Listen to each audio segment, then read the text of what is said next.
Hey folks, so in this video I'm going to talk about the goddess, her nature, how to connect with her, and how to spot her in this world, how she operates here in your physiology and in those of others, where to detect her presence, how to reciprocate with her, and receive reciprocation from her in your waking life, in your dreams, and in your restful sleep,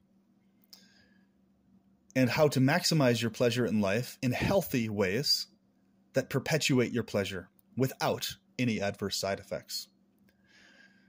Distinguished from being able to spot the demiurge, its influence, its presence, its pain infliction in this world as two distinct streams of consciousness, of life experience, of reality.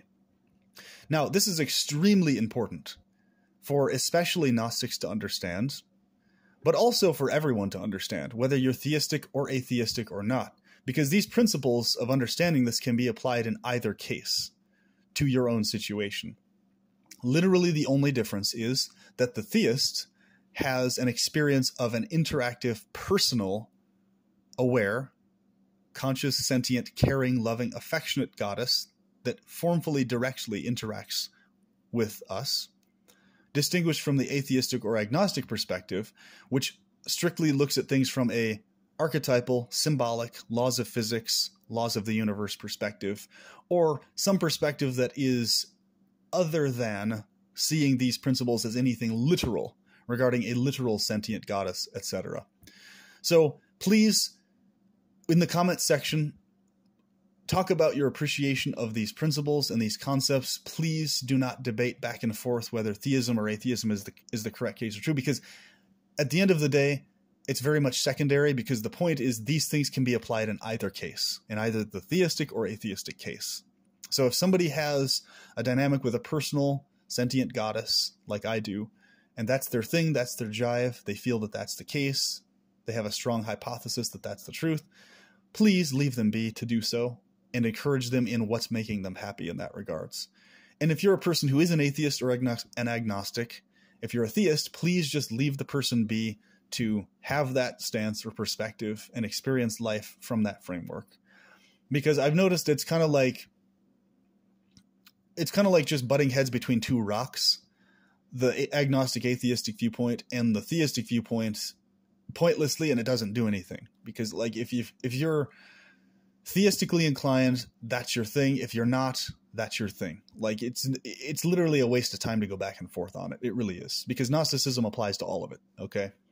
This world and everything that's easily observable here, and hypothetical worlds and things we believe, or rather hypothesize may be the case beyond this world, right? So the point is, none of us are having blind faith in anything. None of us are believing something without evidence. We're acknowledging our views, our hypotheses. We're experiencing things differently, but we're not claiming something is absolutely true one way or the other until we can provide evidence for it one way or the other. Okay? Demonstrably and repeatably. So with that said, let us now go forward in describing the goddess, her nature, and her presence here. And you can decide whether you take this in a literal way, as I do, or in a symbolic, archetypal way. That choice is up to you, depending on how you're wired. So you'll notice that in the world of romance, sex, pornography, things that feel good physiologically, if they're engaged in very healthy, balanced ways, where your engagement is calculated to where you're going to continue to maximize your pleasure of your engagement therein, and you're going to ensure you don't have side effects after that follow, that ensure you have no painful side effects. The domain of pleasure directly is the domain of the goddess. The goddess herself gets off ecstatically and blissfully off of you experiencing pleasure, you tapping into pleasure directly more and more and perpetuating pleasure. She feeds off of that. Okay? That is her fuel, her food. So the more pleasure you engage in responsible, healthy, loving, affectionate ways, the more the goddess herself directly is inspired to focus on you, remain fixated on you, and interact with you. and the more smoothly your life situation will play out in very practical ways. Because what's happening is when you tap into the goddess's consciousness stream, her sentience, her nature, what your thought process is you're obsessively fixated on two things. Firstly, experiencing as much pleasure as you can in healthy ways to the maximum, and exuding that healthy pleasure to others to the maximum as much as possible, and ensuring and guaranteeing that they do not feel pain or experience it to the max as well as yourself. That's the first predominant thought in your consciousness. The second thought is obsessive gratefulness for that which there is to be grateful for. Obsessive gratefulness for even minor pleasures, okay? Not just a little bit of gratefulness, but obsessive gratefulness that leads you to a state of ecstatic frenzying, of joy to the point of tears of ecstasy coming out of your eyes. That is how you connect with the goddess, and that is how you know she's present. So, a very easy example for a heterosexual male to understand. Let's say you meet a female who looks physically extremely gorgeous, right? She has all the features you prefer, you desire, you like, that are custom to your preferences. And she also has a personality that is very bubbly and attractive to you, and inspires you, and physiologically ignites your hormonal system to want to be physically intimate with her as much as possible, and hear her voice and be around her and smell her, etc. That dynamic is a sample of the goddess manifested in this world. And what's happening in that female psychology towards you is that the goddess directly is influencing her speech, her thoughts, and her consciousness towards you, okay? So that beautiful female who's treating you nicely and who has a great personality, these women are very rare in this world, but they do exist. That woman who is doing that, she is a sample of the goddess in this world in a very clear, obvious way. And remember, the goddess, she's not limited or relegated to only having a female form specifically. The goddess dynamic also refers to forms you would classify as male forms who exude affection, care, delicateness, etc. So this goes beyond only physical sexual dynamics and extends into the realm of emotional sexual dynamics.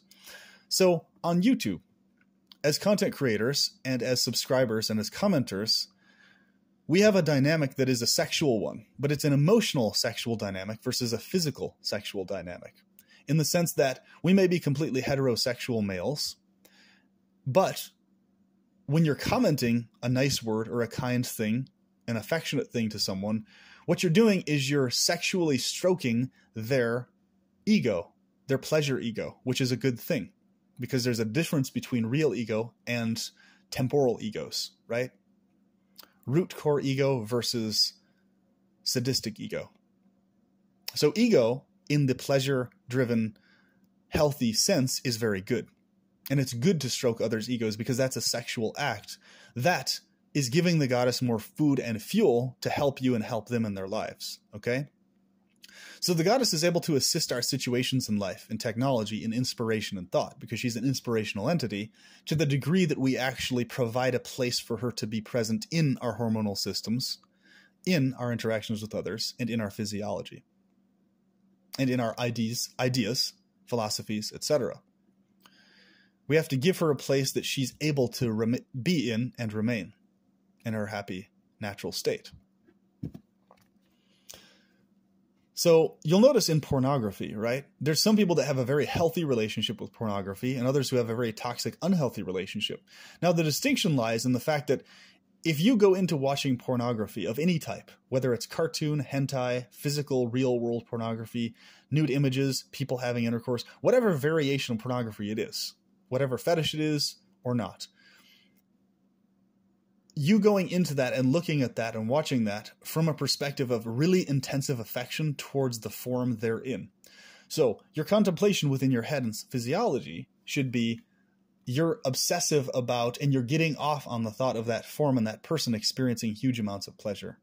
And you're wanting them to experience more pleasure than themselves, and that's actually what's giving you more pleasure than if you were being pleasured directly. That's the psychology you need to go into watching pornography, because that psychology will ensure you have a very healthy relationship with pornography. Your physiology will remain very strong and intact and very healthy, robust, You'll be inspired in your life in every other way if you watch pornography that way and in that perspective. And you'll actually develop an ever deeper affection and care for others and their pleasure by doing so. However, if you go into watching pornography of any type from the perspective of, I'm mad that these forms are experiencing pleasure that I'm not experiencing, I want to have that. Why do they only have it? That needs to be my pleasure instead. And you're just masturbating to that with that psychology. Of course, you're going to feel pained afterwards and drained and worthless and useless, etc. Why? Because you're not specifically honing in on wanting them to experience more pleasure than yourself. And that's not what your fixation is. Do you see my point? Now, this also applies to idealized images in cartoon porn or hentai, where the image or the form you see is an image that is to your liking, to what you would consider an ideal beauty or figure, and looking at it from the same thing. So same dynamic. You're idealizing that form as a form you want to actually genuinely exist and have intimacy with and romance. And it's a form you want to be experiencing pleasure, right? Even if it's in a hypothetical sense. I would like that form to exist and to be experiencing pleasure, right? So it applies. It's the same thing, whether you're watching cartoon, hentai, or real life pornography, or 3D. The principle is the core same principle here. And so I've talked to people who have expressed to me who have unhealthy dynamics with pornography, and that's always the same case. They're looking at it from a jealous or I'm mad that I don't have that perspective versus I'm specifically obsessively happy that these forms are experiencing pleasure. More, pleasure them more. Please be pleasured more, right? I want to see them pleasured even more. That's your psychology when you have a healthy consciousness towards others, and that will give you a healthy relationship with pornography. And it'll change everything in your life, folks. It'll eliminate your depression, your anxiety, everything else. Because what'll happen also is that people will pick up on subconsciously, and it'll show up in how you behave with them, that you're focused on them experiencing pleasure to the max, whatever situation of life they're in. Even if you disagree with them on philosophical points or ideas or whatever, they'll pick up from you that you have an urge in you, the root urge, beyond the demiurge, the pleasure urge, for them to be perpetually pleasured to the max. And a sentient form that exists will feel a sexual orgasm from that, even in the emotional sense, even if there's no physical sex occurring, right? So you praising someone's content, are you praising someone's intellectual capacity or their deep insight or whatever, literally what you're doing is you're stroking the penis of their psychology. You're stroking the penis of their sense of self-worth. And that's a very good thing. You should do that with everyone that you interact with to the max, especially those that you genuinely appreciate. And I do the same to you and others. That is a sexual dynamic, and it's a romantic dynamic within the emotions that's occurring. Okay? And everyone appreciates that to various degrees because it's sexual. It's one of the most pleasurable things you could experience. Just like physical sex is the most pleasurable thing, emotional sex in this regards is also the most pleasurable thing. You know? And so understanding this also applies to physical romantic dynamics in this world too. If you see the other person you're interacting with from this perspective, wanting ever more pleasure for them, obviously without compromising your own pleasure in the process, because what you're doing is you're calculating three things all at once: the goddess's pleasure, perpetuation of that pleasure, your own pleasure, and the pleasure of others all at the same time. So the goddess's pleasure, your pleasure, and the pleasure of others all at once. And you're wanting to maximize the pleasure of all three at the same time. And if you're an atheist, it's considering your own pleasure and the pleasure of others. If you don't believe in a literal goddess. Same principle, though. And I would just suggest that people are missing out on a very helpful, useful, vital element if they're rejecting the goddess's existence. But at least you can get the benefit of appreciating yourself and others. At least that much, right? So the point that I want to drive home here, and the point that I want people to appreciate and understand, is that if you notice that a person is experiencing huge amounts of pleasure in life. They're physically attractive. A great example is like OnlyFans, right? Like a person or a YouTube content creator, let's say a beautiful, attractive female content creator who has millions of subscribers, getting huge amounts of fame and popularity, having everyone stroke their ego all the time. That should be something you specifically appreciate happening and occurring, because having that psychology towards that occurring with a sentience, wanting that sentience to be praised ever more, and experience ever more emotional sexual gratification, because that's exactly what's occurring. That's why people get addicted to this.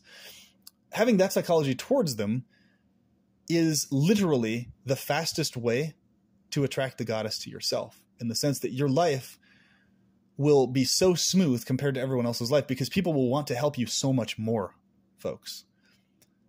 Everyone you know will want to help you spontaneously so much more.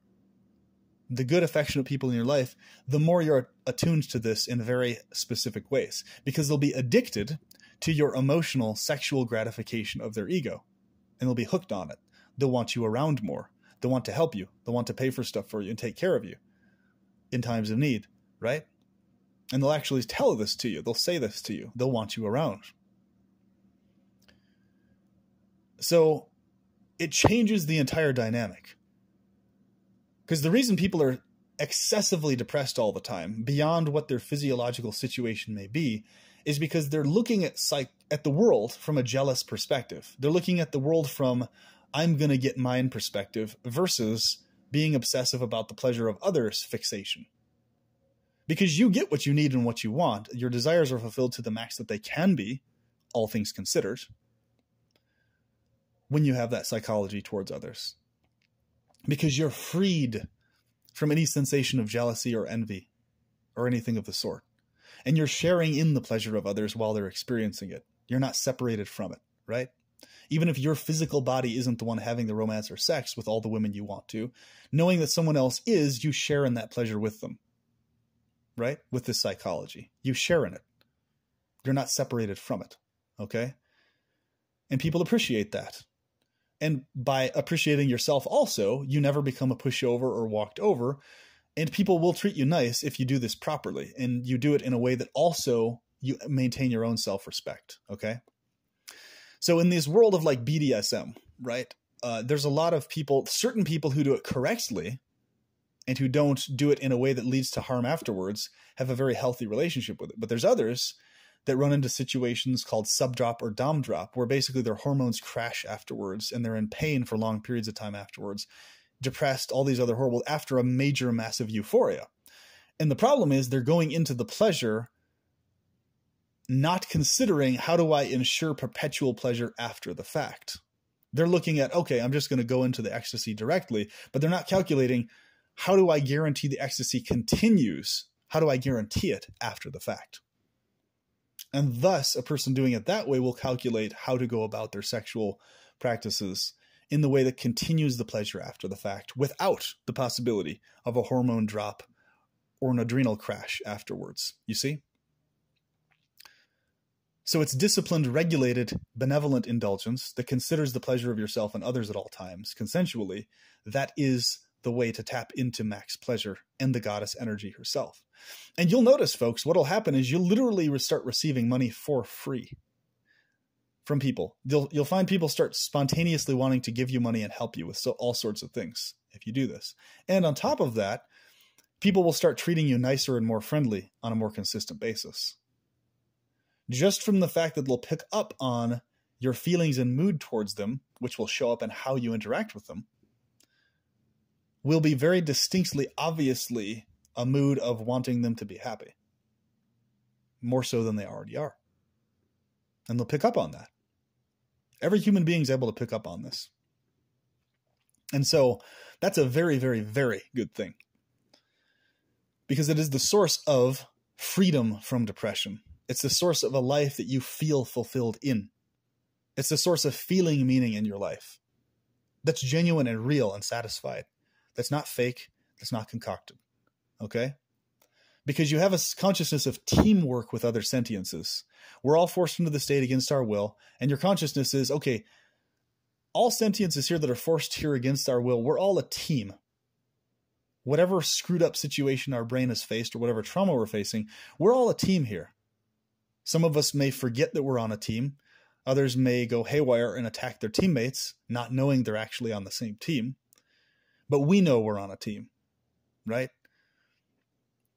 And we are romantic sexual entities eternally. The Gnostic perspective is this, that we're eternally romantic sexual entities forever, and we eternally have and are able to experience whatever form we desire eternally in our actual state. We're root pleasure entities that are entities that are built, designed for, and immersed in sentient pleasure. That is our root nature. Thus why we're always longing for that and craving that, beyond even the body and brain.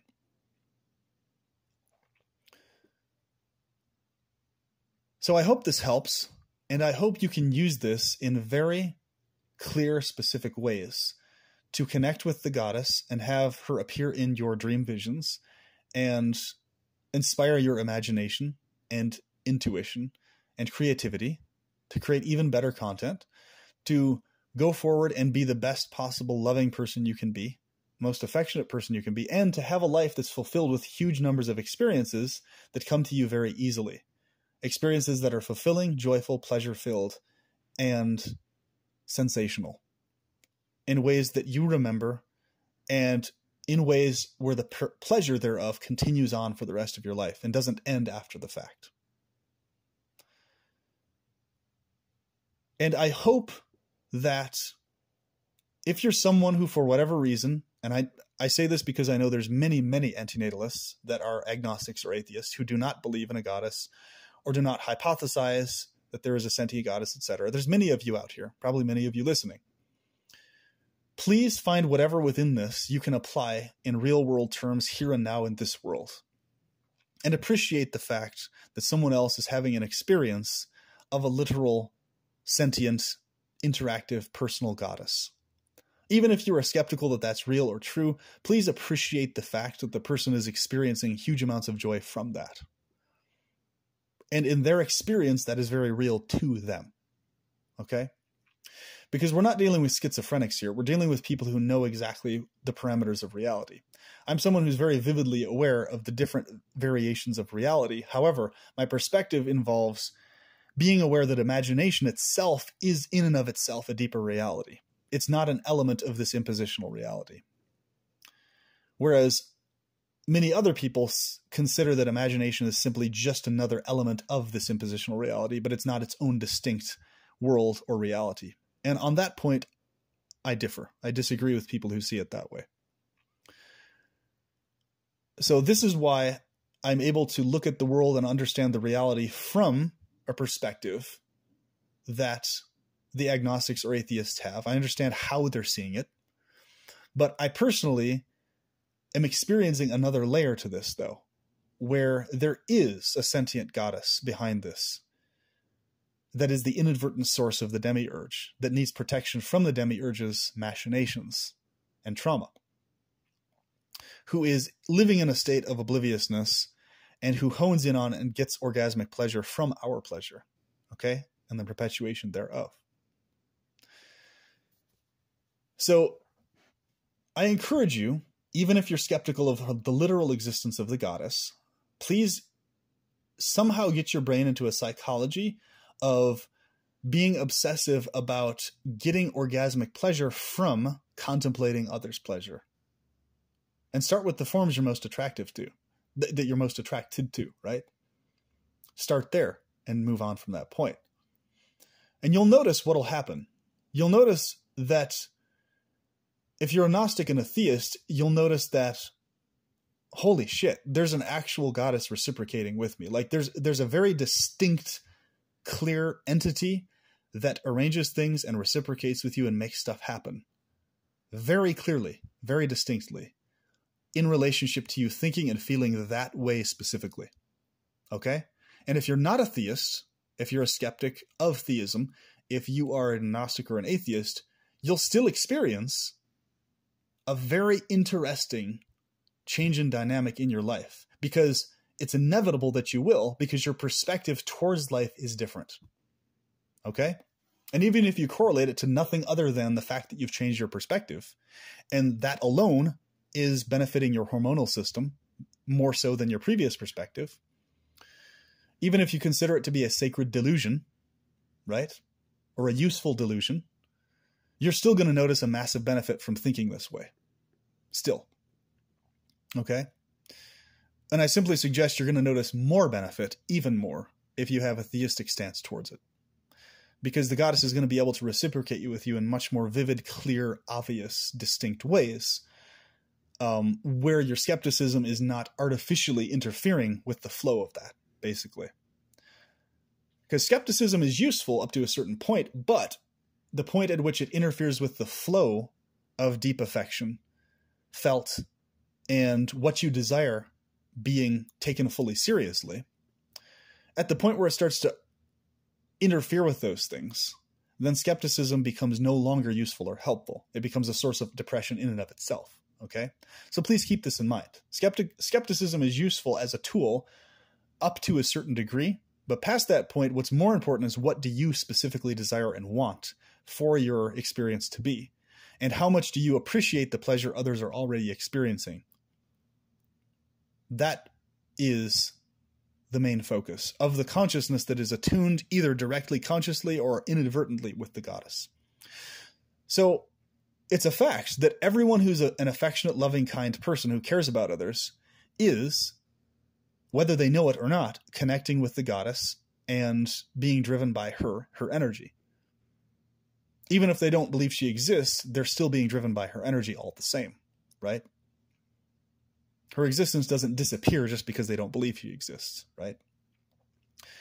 And I'll explain in more videos ahead, like, I'll try to be as technical as I possibly can when I say goddess, what I actually and who I'm actually referring to, so that people don't have any kind of Judeo-Christian Abrahamic wrong understanding of what I mean when I say goddess, or what I mean when I talk about these concepts or principles, okay?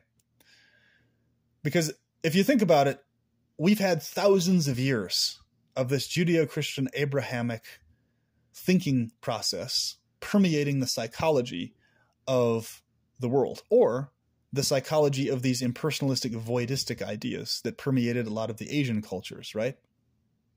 Or some hybridization of the two, to where it's almost as if in most people's brains most of the time, there's like there's a brain chemistry operation mode that has an allergic reaction, rightfully so, to those perspectives of goddess and god or towards reality. However, it's like such an allergic reaction to the point that it's sort of like an autoimmune problem with the psychology of most consciousnesses most of the time, where instead of being able to distinguish out actual goddesses and gods from false man-made ones, actual reality from man-concocted reality, what happens is the allergic reaction to anything to do with a goddess or god kicks in, like an autoimmune condition where it fights off good things as well as bad things. So it goes above and beyond to fight off everything, even things that would actually be helpful, right?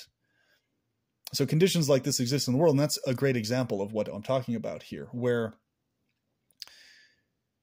there seems to be this mass allergic reaction to anything to do with the Gnostic understanding of goddess. In other words, throwing out the baby with the bathwater, because there's a perception in people's brains of, oh, Judeo-Abrahamic ideas of goddess or god, or man-made concocted polytheistic ideas, or some man-made version of an idea of a goddess or god. And it's like the brains have an allergic reaction to far more nuanced, far more in-depth, far more clear understandings of the nature of goddesses and gods, which are held within the Gnostic views, okay? And usually take a long time to explain because there's a lot there. There's a lot of complexity there. It's not as simple as people try to make it out to be. And so just kind of take note of that, folks, in your own psychology, in your brain. Notice if there is some sort of like mental allergic reaction to anything to, like this knee-jerk aversion to anything to do with goddess or actual god. Take note of that. And take note that it very well may be that dynamic you're experiencing, like akin to an autoimmune condition, where your body is averse to things that are good as well as things that are bad, versus just only averse to things that are bad and attracted to things that are good, right? just like how certain allergies in the real world operate. And with that, I will talk to you soon. Have a good one.